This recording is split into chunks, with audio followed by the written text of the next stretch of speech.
Selamat datang di YouTube channel Suharyanto Putra, sebuah channel khusus yang akan berbagi informasi di bidang pendidikan, karir, pengembangan diri, dan juga kepemimpinan untuk generasi muda dimanapun Anda berada. Silahkan subscribe dan juga nyalakan tombol lonceng untuk mendapatkan update terbaru dari saya. Anda juga bisa berdiskusi dengan cara follow Instagram saya @suharyanto21 dan LinkedIn Suharyanto Putra untuk diskusi lebih lanjut.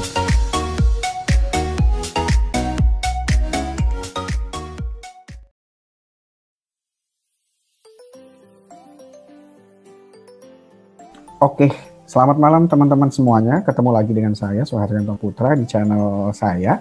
Dan hari ini saya kedatangan tamu lagi nih, gitu, yang kemarin sudah nongol juga di channel saya, Bang Ocit, Muhammad Rashid Jazuli, gitu. Nah, kemarin udah sharing tentang serba-serbi dia kuliah di 3 negara, di Amerika, terus juga di New Zealand sama di UK. Dan kemarin juga sempat sharing juga tentang interview LPDP. Nah, kali ini sesuai dengan janjinya kemarin, dia akan share kepada kita tentang gimana sih bikin esai. Gitu. Nah, Bang Ocit ini lagi S3 di UK, gitu. Pastinya setiap esai itu beda-beda lah, gitu. Ternyata gue baru sadar nih, ternyata antara S2 dengan S3 beda, gitu. Katanya waktu itu Bang Ocit cuma ada 1 esai, gitu. Terus sisanya sih pasti nanti akan ada juga, kalau kita nulis surat atau nulis email kepada profesor, dan juga ada proposal research yang harus dilampirkan juga. Nah, tapi ini kita akan kumpas tuntas, tapi kita akan bahas dulu tentang esainya, gitu. Nanti Bang Ocit juga akan share juga esainya gimana, isinya apa, strukturnya gimana, dan beberapa panduan yang nanti bisa di-share juga oleh Bang Ocit, gitu.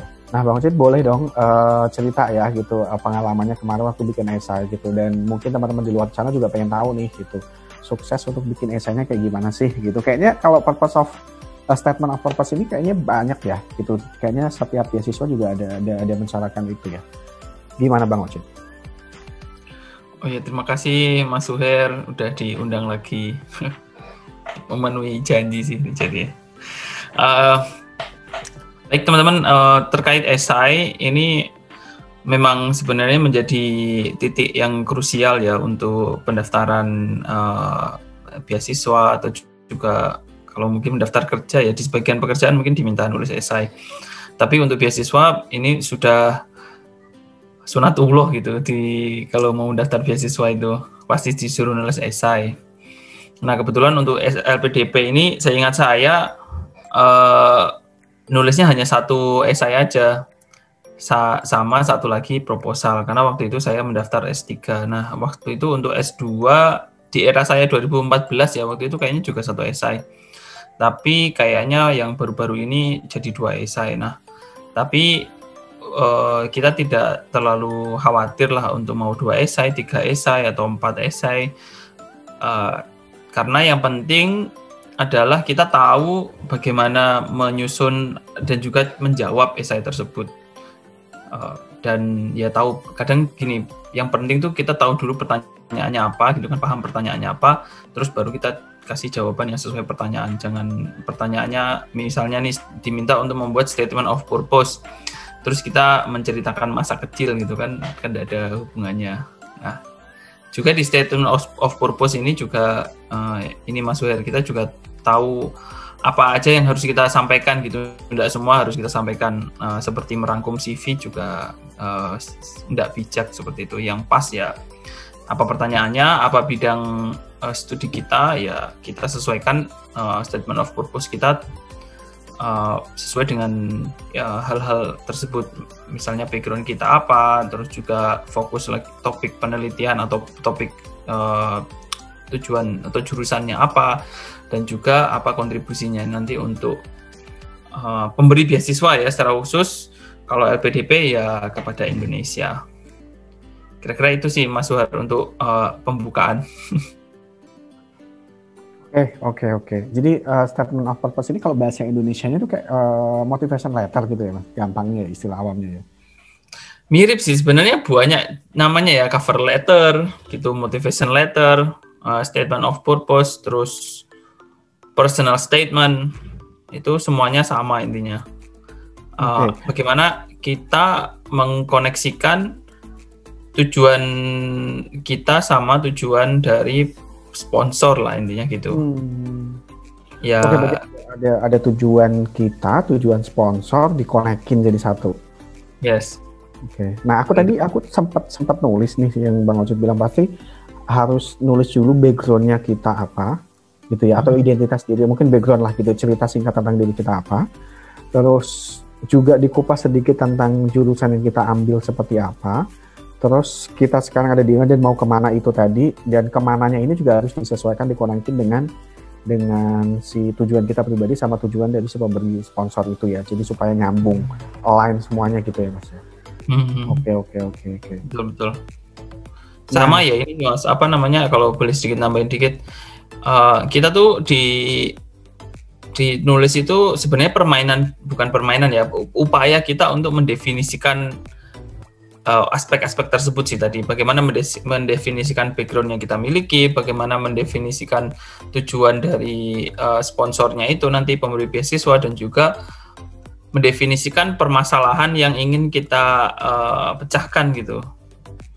Jadi kalau kita dulu di sekolah tuh sering diajarin menuliskan rumusan masalah. Nah ini tuh tes beneran ini sekarang nulis esai itu beasiswa nih, menulis rumusan masalah yang bener itu seperti apa ya, ini di tes ini. Oke. Itu berarti kayaknya di ini ya, di kontribusi tadi ya. Jadi ada rumusan, ada masalah, ada fenomena yang memang terjadi, kita analisa, terus kontribusi kita apa terhadap masalah itu gitu. Dan ini bisa kejawab kalau kita ngambil jurusan ini gitu ya. Iya. Oke, jadi kenapa sih dan kenapa gue harus dapat beasiswa ini? Karena untuk bisa menjawab itu, gitu intinya begitu ya? Betul sekali. Oke. Kayaknya udah mulai kebayang nih gitu. Cuman memang kan untuk menuliskan dalam sebuah esai, apalagi ada keterbatasan kata, itu kan memang kan ada maksimum katanya juga, itu jadi sebuah challenge tersendiri sih Bang Ocit. Nah waktu itu ya Bang Ocit, waktu bikin esai itu berapa lama sih gitu? Apakah memang drafting dulu, terus prosesnya kayak gimana enaknya nih? Gitu. Boleh share nggak? Kalau untuk menulis kemarin, menulis esai untuk beasiswa ya, kemarin kan saya sudah share ya, untuk mengisi semua formulir itu kan pasti perlu waktu nggak bentar ya, pasti lama, dan juga persiapannya pun saya kemarin bilang ini 2 tahun 3 tahun itu merefleksikan pengalaman kita gitu. Nah itu pengalaman itu nanti kita tumpahkan di esai, salah satunya dari bagian dari formulir itu. Nah kalau strategi saya ya, karena saya bahasa Inggris saya kan terbatas, jadi dan ini mungkin juga akan terjadi pada umumnya orang Indonesia kan, bahasa Inggrisnya terbatas, tapi ini bukan berarti ini akan jadi kendala ya. Ini akan jadi menurut saya itu ruang, saya selalu mendefinisikannya sebagai ruang untuk kita jadi improvisasi gitu. Kita tertantang untuk bagaimana memecahkan masalah ini. Jadi sebelum memecahkan masalah yang ditulis, jadi kita memecahkan masalah kita sendiri ya. Ini bahasa Inggris kita yang terbatas. Saya waktu itu kebetulan dari pekerjaan saya kan sebagai praktisi kebijakan publik di Paramadina Public Policy Institute, itu kan kita sering bergaul sama expat gitu. Nggak sering juga sih, maksudnya dalam occasionally ketemu sama expat, terus akhirnya ngobrol dengan mereka, membangun ya relasi lah gitu, jejaring secara profesional maupun secara sosial. Nah dari encounter itu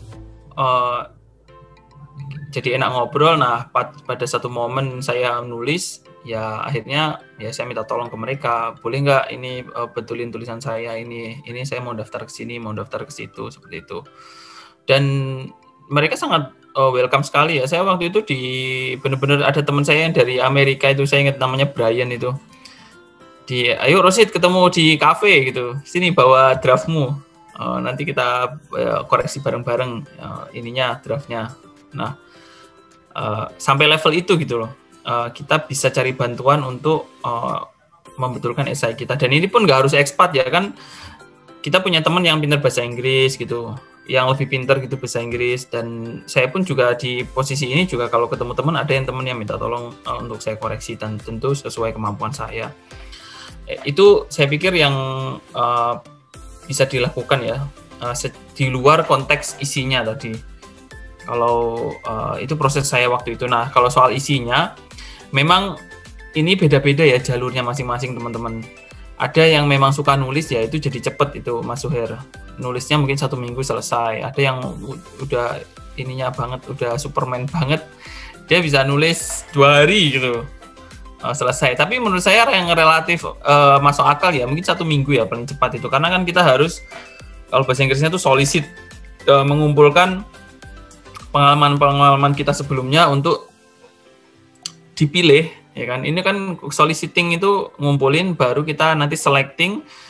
Setelah itu kita sesuaikan sama si tujuan dari beasiswa itu, dalam konteks ini adalah LPDP. Nah, baru itu nanti kita baru ngedraft gitu tulisannya. Kira-kira itu Mas Suher, kalau mau tahu prosesnya. Ini yang saya jalani ya. Oke. Kebayang. Nah, jadi memang tiap orang beda-beda ya, gitu, tergantung background dia sebelumnya gitu. Kalau memang udah biasa nulis, ya mungkin cepat. Kalau enggak ya. Tapi tadi Mas Rashid bilang bahwa kita harus jadi problem solver untuk diri kita sendiri gitu. Jadi kita juga tahu kelemahan kita, gitu kan. Kita tahu kelemahan kita. Kalau memang kita juga tadi ada kekurangan di bahasa Inggris, ya mau nggak mau jangan deket-deket. Maksudnya jangan mepet-mepet juga gitu. Mungkin harus jauh-jauh hari, mungkin dibikin bahasa Indonesia dulu kali ya gitu, baru nanti ditranslatein bahasa Inggris. Oke. Nah,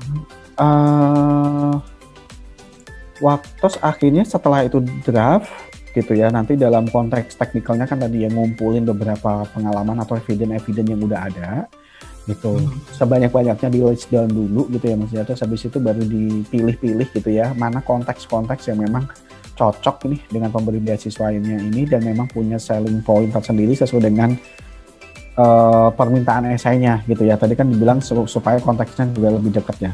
Nah, sama tadi minta tolong teman yang lebih jago gitu ya dalam versi bahasa Inggris gitu. Betul. Nah, oke, kayaknya teman-teman juga udah paham dan kayaknya nggak sabar deh pengen lihat esainya Bang Ocit. Mungkin bisa dibedah tuh gitu ya, strukturnya kayak gimana sih gitu kalau kita ngomongin statement of purpose gitu. Jadi mungkin kan ada beberapa paragraf ya, mungkin ada 4 paragraf atau 3 gitu kan. Terus kira-kira paragraf 1 tuh ini loh yang dimaksud tadi background, ini loh yang dimaksud tadi fokus pada studinya gitu ya. Ini loh yang dimaksud tadi rumusan masalah dan jawabannya apa atau kontribusinya nanti ke depan apa. Boleh deh Bang gitu, kalau memang mau boleh di-share ya, dan mungkin teman-teman juga pengen langsung lihat dan langsung baca dan bisa belajar tuh. Tapi ini disclaimer dulu Mas ya, bahwa ini bukan standar gitu. Ini adalah yang saya pakai untuk masuk LPDP waktu itu. Terus juga semua orang bisa punya interpretasi masing-masing. Apakah ini akan menjamin masuk juga enggak gitu. Jadi referensi lah gitu ya. Ya referensi. Cuman yang penting sebenarnya gini, latihan terus dan bayangkan kita itu sebagai penyeleksi Mas ya. Penyeleksi itu kan menerima banyak banget esai kan. Baca esai itu kan pusing ya. Nah, kuncinya adalah gimana di paragraf paling pertama itu, orang tuh udah langsung dapat intinya mau ngomong apa ini gitu. Itu disclaimer dulu. Jadi pertama ini tidak merepresentasikan satu-satunya cara untuk masuk untuk diterima oleh beasiswa. Terus kedua, bahwa kalau mau cari ibaratnya tip paling ampuh gitu adalah di paragraf pertama tuh udah harus dapat semuanya gitu. Intinya itu latihan yang menurut saya paling penting ya. Dan nulis pendek itu lebih sulit daripada nulis panjang. Udah itu ini banget, harus dipegang banget, bahwa nulis panjang itu kita bisa mungkin 2 hari, tapi nulis pendek bisa jadi 1 minggu gitu. Karena kita harus benar-benar selektif banget memilih informasi yang yang kita perlu bagikan gitu. Karena space-nya kan dikit. Ada yang 1000, karena di LPDP itu untung dikasih 1000 kita. Jadi untung banget waktu itu saya nulis sembarangan gitu kan. Maksudnya sembarang saya tulis gitu. Tapi ada yang beasiswa tuh nulis cuma 250 kata gitu. Nanti dipecah-pecah 300. Dan itu benar-benar strict gitu di aplikasinya. Kalau kebanyakan dikit nggak masuk itu kata-katanya. Kan sekarang udah mulai online tuh semuanya.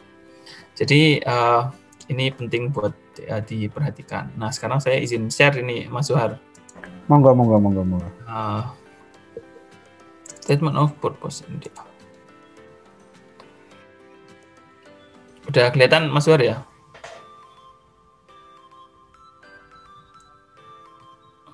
Mas War di mute itu. Sudah kelihatan. Nah, ini adalah contoh statement of purpose saya yang saya tulis. Nah, ini standar banget ya, to whom it may concern. Ini biasa untuk membuka esai yang sebenarnya ditujuin untuk semua orang gitu.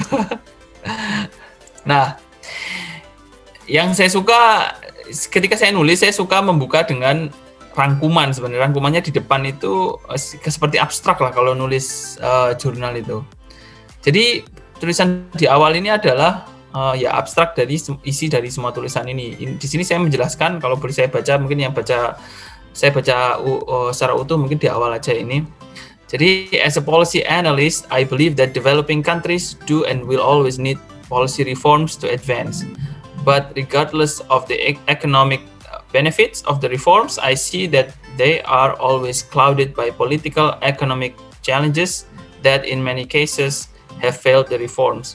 This essay describes my goal to enrich my understanding of how policy reforms work within the political economic realm, especially in Indonesia and other developing countries in general, and why pursuing a doctoral degree with LPDP scholarship will suit that goal. Jadi di awal udah jelas saya mau apa masalah yang saya hadapi, yang saya temui ya, bahwa di reformasi kebijakan di negara berkembang itu sangat diperlukan untuk kemajuan. Di kalimat kedua saya tulis bahwa tapi keuntungan dari reformasi kebijakan itu selalu ditantang oleh iklim politik, political economy atau ekonomi politik. Kalau di ekonomi kan ada behavioral economic, jadi ini adalah politiknya ekonomi gitu. Karena tidak semua keuntungan ekonomi itu merupakan keuntungan bagi para politisi. Terus, nah esai ini kita menjelaskan tujuan saya untuk memperkaya pengetahuan saya terkait ini. Dan juga bagaimana bagaimana melanjutkan sekolah doktoral ini dengan dukungan LPDP ini dapat mendukung tujuan saya itu tadi. Ya simple ya, tapi ya menyusun kadang satu paragraf pertama ini memang yang paling lama biasanya. Karena paragraf ini kalau bahasa Inggrisnya tuh encapsulates gitu. All the info yang kita share di tulisan ini. Saya di sini nulis 912 kata nih, kelihatan di pojok kiri bawah. Nah, jadi waktu itu ini 1000 ya aturannya mereka ya. 1000 kata waktu itu. 2 halaman berarti kurang lebih ya maksudnya. Iya, 2 halaman, Mas. 2 halaman tapi ini kan spasinya 1,15 ya. Kalau 1,5 bisa 3 nanti. Oke ya. Ini udah revisi berapa kali nih Mas, lupa ya? Wes, ini udah banyak banget ini. Draft pertama tuh waktu itu saya minta tolong temen kayak dia pekerja dari expat dari Swiss gitu kan, masih ada tuh emailnya. Terus kedua ya yang sama Amerika itu dia benerin banget, bener-bener satu pilihan-pilihan kata gitu-gitu. Mereka itu dibantu untuk ngoreksi lebih ke grammarnya, pilihan kata, atau dari sisi konten? Kalau konten tuh sebenarnya, kalau saya pribadi tidak ada masalah Mas soal konten. Mereka memberikan masukan mereka memberikan masukan dari sisi sebagai pembaca gitu Mas. Itu kan nanti mereka akan mengasih tahu kalau ini kayaknya ini kebanyakan yang sisi ini gitu, nanti yang sisi yang sana harus ditambahin sedikit. Misalnya kita di bagian ini nih, ini akan saya ada personal story ya. I was a high school student when the Indonesian government reformed its fuel subsidy policy and increased fuel prices by more than 200% of the first time in history in 2005. Ini ya teman itu akan mengakses ini penting apa enggak gitu. Kalau terus juga kan kita bisa juga apa ya istilahnya, semua kan kembali ke diri kita, apakah ini worth it atau enggak, cerita personal story gitu. Kalau saya selalu ingin di essay itu menarik kalau ada personal story-nya, jadi lebih kuat. Tapi ada orang yang berpikir bahwa ada personal story itu nggak bagus gitu. Jadi mencari masukan dari teman tuh kita juga aktif gitu. Aktifnya artinya gini, nggak semua masukan kita telan gitu. Ada yang masukan yang kayaknya cocok, ada yang enggak gitu. Nah, semua kembali ke kita, tapi kita terbuka memang niat Nawa itu untuk cari masukan, cari second opinion, dan itu memang dalam menulis tuh itu yang bagus ya, karena kan kita mau menciptakan produk yang akan dibaca sama orang. Dalam konteks ini yang membaca nanti adalah para selektor administrator dari proses seleksi nanti. Seperti itu. Oke. Paragraf pertama tadi udah, paragraf kedua udah ngomongin sedikit background gitu ya, terus di situ ada kerja di situ gitu, terus akhirnya nemu sesuatu gitu kan. Terus paragraf ketiga ngelanjutin tadi ya, bahwa pekerjaan itu bisa ngebantu Mas Ocit nih gitu ya untuk lebih memahami itu ya. Ya, di paragraf 3 ini saya membahas bagaimana ini membuat saya jadi sadar gitu bahwa ada something going on gitu, ada sesuatu yang salah atau sesuatu yang problematik, saya anggap problematik ya, karena kan ya ini namanya research problem itu kan bukan berarti problem ya, bukan berarti masalah, tapi ada sesuatu yang memang kita anggap harus di address, harus dipecahkan. Karena saya mau lanjut S3, di paragraf selanjutnya saya ya kasih tahu bahwa saya pernah pernah ambil master, dan di master itulah saya jadi lebih paham bagaimana dunia political economy dalam pembuatan kebijakan itu seperti apa. Jadi semakin spesifik gitu Mas nantinya. Yes. Nah, di paragraf selanjutnya saya percaya bahwa Indonesia punya kesempatan untuk menjadi pelajaran gitu bagi negara-negara berkembang lainnya. Ini loh pelajaran dari dari Indonesia.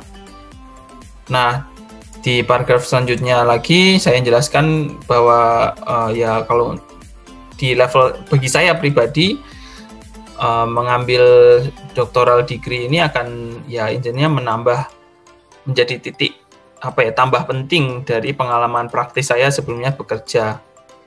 Dan akhirnya kan tentunya ini akan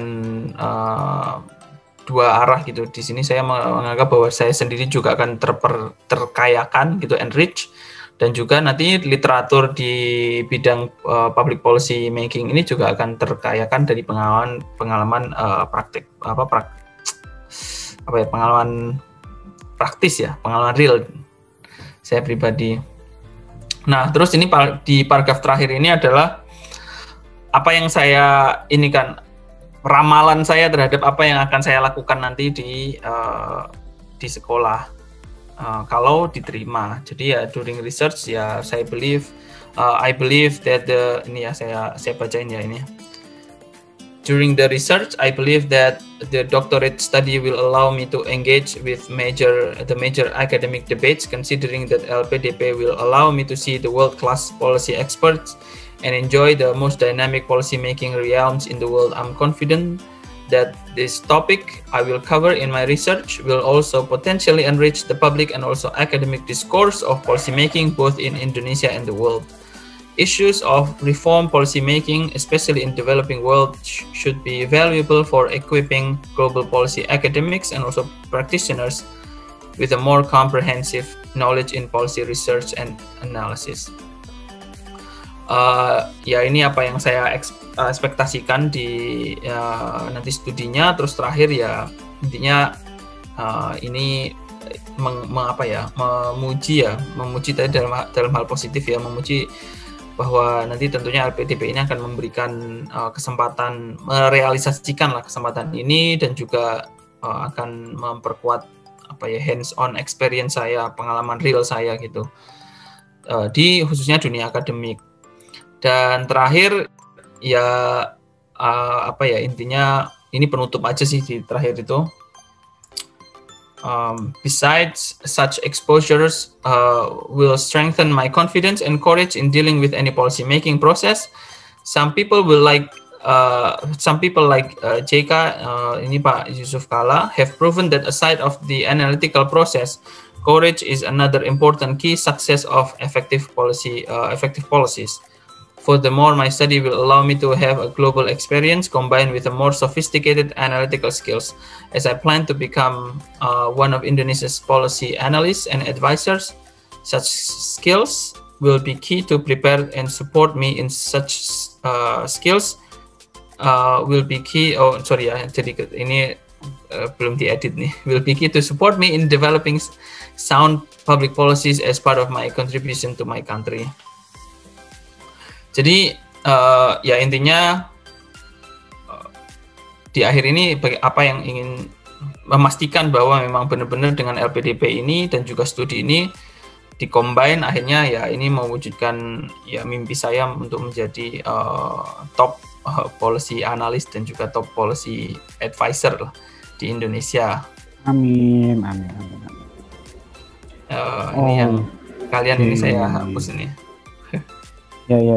Nah, sekilas sih sebenarnya, sekilas sih tadi Bang Oci juga bilang bahwa minta review sama orang yang memang jago bahasa Inggris. Memang sekilas juga beberapa kata-kata ini juga kata-kata yang nggak biasa ya, dalam tanda kutip bukan familiar gitu loh, dan memang agak sophisticated analytical skill gitu kan, kayaknya high level gitu. Udah sophisticated, analytical tambah. Kan biasanya kan dia cuma bilang bahwa akan akan ngomong untuk kayak analytical skill gitu doang kan, ada kata-kata sophisticated dan beberapa tadi juga memang oke. Nah, pertanyaan aku kan kalau misalkan kita pakai bahasa-bahasa yang general atau general ya, itu akan gimana sih dari sisi pembacanya, itu kok dia akan gimana sih kira-kira impressionnya sih Bang Ocit? Sebenarnya kalau menggunakan saya ini gini, Mas Suhar, bahasa itu hanya tools ya menurut saya. It's a tool. Yang what matters itu conviction kita. Conviction itu pengakuan kita gitu, keikhlasan, pengakuannya ikhlas gitu terhadap topik ini gitu. Karena yang menurut saya yang matters itu di situ, Mas. Kalau mungkin kita lagi nggak bisa bahasa Inggris nih, tapi kita punya benar-benar niat dan juga fokus yang benar untuk mengejar beasiswa ini, nanti kita bisa minta bantuan teman untuk translate gitu. Dan untuk nanti katakanlah di dalam lolos wawancara nih, nanti kan kita juga bisa latihan gitu bahasa Inggrisnya. Tapi ya yang paling utama itu kalau bagi saya pribadi ya adalah ya conviction kita apa gitu untuk apply beasiswa ini. Karena kalaupun nanti ini bagus gitu kan esainya gitu, kayak saya dulu ya S2 gitu kan, esainya masuk lolos wawancara. Pas wawancara ternyata I was breaking down gitu, hancur, maksudnya ya hancur lebur gitu. Kenapa? Karena ya ternyata nggak siap, cuman jago nulis doang gitu, jago bahasa doang, tapi conviction-nya nggak ada gitu, cuman pengen waktu itu mungkin cuman pengen keren-keren ke luar negeri atau cuman apa gitu. Jadi lupa, nggak punya manner, nggak punya confident-nya, terlalu confident gitu. Kira-kira itu sih. Kayak niat awalnya kudu dibenerin, determination-nya harus benar gitu ya Mas ya. Betul. Jadi saya pikir itunya dulu gitu. Kalau ada teman-teman yang mau mau konsultasi gitu ya, sharing-sharing dengan mungkin dengan saya sendiri, saya pribadi gitu, saya akan menekankan kamu mau apa gitu loh, mau daftar LPDP, jangan cuma daftar LPDP karena pengen keluar negeri gitu atau pengen keren. Wah, itu bisa bahasa Inggris kita bagus gitu terus akhirnya lolos gitu ya Mas ya, ke luar negeri gitu ya. Ini pribadi masing-masing ya. Sorry, ada suara-suara dikit.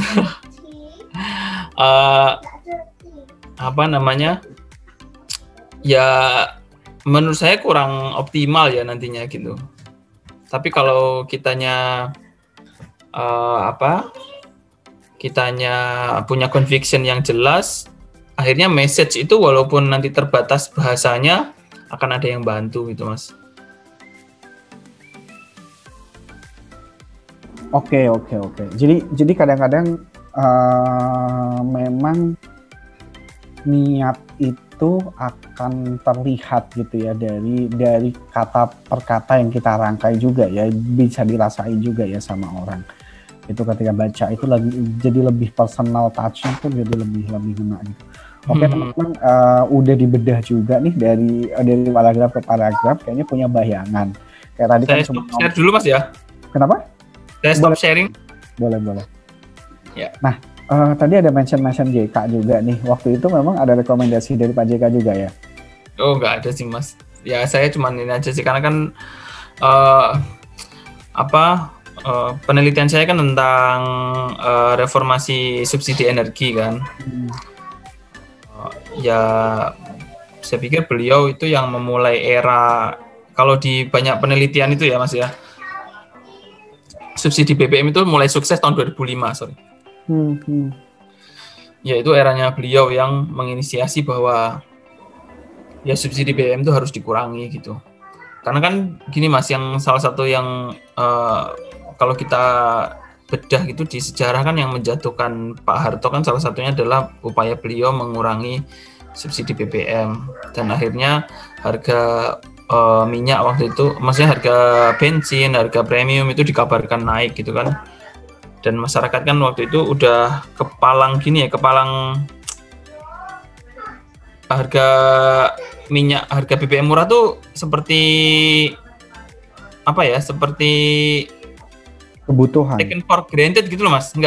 Orang tuh dipikir ya udah itu ada aja gitu, nggak dipikirin bahwa di belakang itu tuh ternyata banyak subsidi dan itu membebani negara gitu. Kayak umpamanya kita membesarkan anak gitu Mas, kita selama dari kecil anak nggak dilatih makan sayur gitu, padahal kan sayur bagus, tapi ya dia akan menganggap itu defaultnya bahwa makan tuh nggak ada sayur. Kalau ada sayur dia akan meronta-ronta itu. Nah saya pikir ya itu yang terjadi ya di Indonesia. Dan 2005 itu ya Pak JK saya pikir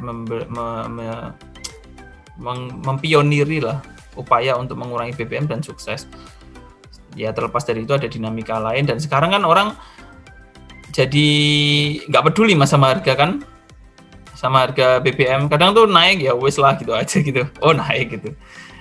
Terus orang udah sering beli Pertamax sekarang kemana-mana. Jadi ini perubahan yang menurut saya perlu dibagikan ya kepada dunia, bahwa ini loh bisa loh gitu loh. Kita walaupun prosesnya panjang dan berdarah-darah, tapi dari sisi, saya mau share lessons-nya dari Indonesia ini loh, dari sisi political ekonominya, pembuatan kebijakan terkait reformasi subsidi BBM tuh ini loh gitu. Dan itu ini memang diangkat di riset ya Mas. Yes. Oke, thank you banget teman-teman. Udah kurang lebih 30 menit kita ngobrol nih tentang esai. Gitu nggak terasa banget, dan udah dapat bocoran juga nih gitu isinya kayak gimana, flow-nya seperti apa. Nanti teman-teman juga sebenarnya bisa banget baca gitu, karena kan tadi juga udah di-share sama Bang Ocit.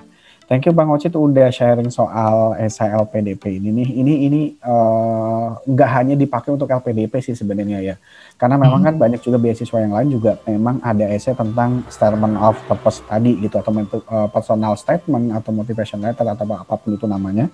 Tapi kurang lebih juga intinya sama gitu ya Mas ya. Tergantung memang challenge-nya berapa kata nih yang harus ditulis gitu. Kalau di sini tadi 1000 gitu, dan kebanyakan mungkin 1000 kali ya Mas ya. Kalau 500 kayaknya terlalu dikit gak sih? Enggak, ada itu. Saya pernah daftar ke kampus di Amerika tuh 500 mintanya dia. Oke. Ya berarti memang harus benar-benar dikurasi lagi tuh gitu ya. Betul, harus dikurasi Mas, pilihan katanya dan lain-lain seperti itu. Jadi ya seperti itulah tantangannya menulis. Kadang ada pendapat kan, kenapa ini surat kamu panjang. Saya nggak tahu Pak Wija yang share itu, kenapa ini surat kamu panjang sekali gitu. Ada 2 orang ahli lah gitu. Jawabannya yang ngirim surat panjang, saya nggak ada waktu nulis surat pendek. Jadi emang ya ada berat sih nulis surat pendek itu, masih surat atau juga esai yang pendek. Iya, betul. Gak ada waktu untuk nulis surat pendek, karena surat pendek itu lebih lama gitu ya bikinnya ya. Ya. Oke, thank you banget. dari Bang Ocit ada yang mau disampaikan nggak untuk conclusion dari apa yang kita obrolin nih dari kurang lebih dari awal tadi gitu ya, supaya nge-grabin teman-teman di luar sana yang dengerin gitu. Untuk mau bikin esai itu ada yang mau ditekenin nggak lagi nggak Bang? Silakan. Oh ya. Kalau menurut saya sih gini, ada secara natural ya. Ini sorry, ini anak saya lagi mandi nih.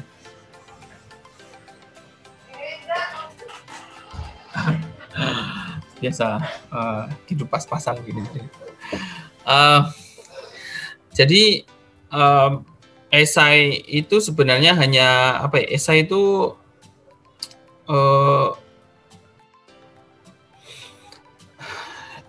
dia adalah gambaran dari pengalaman kita sebelumnya. Jadi saya mendorong teman-teman kalau mau daftar beasiswa, khususnya dalam konteks ini daftar LPDP,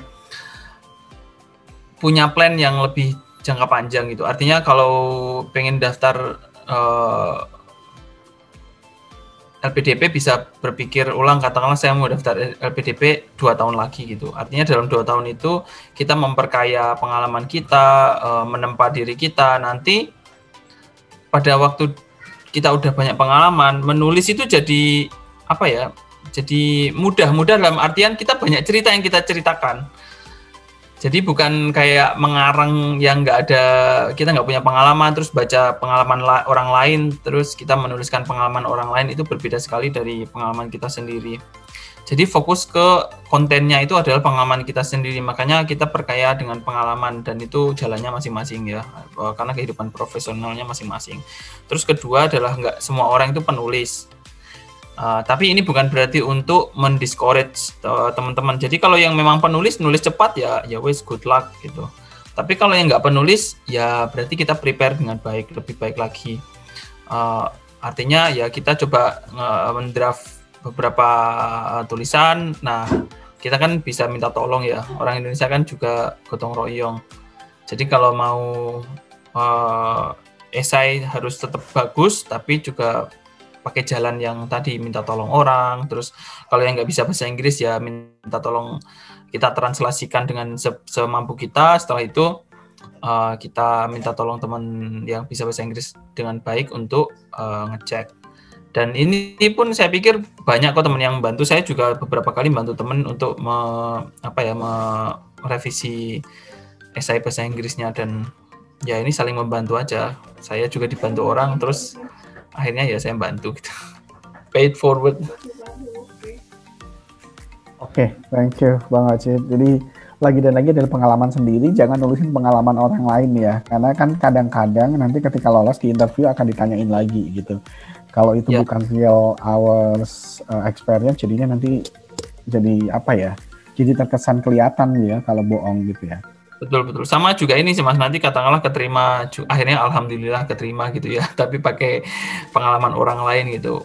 Ya akhirnya kan struggle juga sih di luar negeri gitu Mas, karena di luar negeri juga susah standar hidup dan juga standar akademiknya. Kira-kira itu sih. Oke, thank you Bang Ocit. Udah sharing soal esai nih, thank you banget. Ini udah 30 menit lebih nih, kayaknya kita harus cukupkan dulu obrolan kita di topik ini, di topik esai. Nanti kita akan lanjutin lagi gitu ya. Bang Ocit kan udah janji nih untuk sharing soal gimana approach gitu ya, atau kirim email kepada profesor nih gitu, karena memang untuk S3 ini harus dapat rekomendasi dari profesor. Nanti boleh di-share ya Bang ya.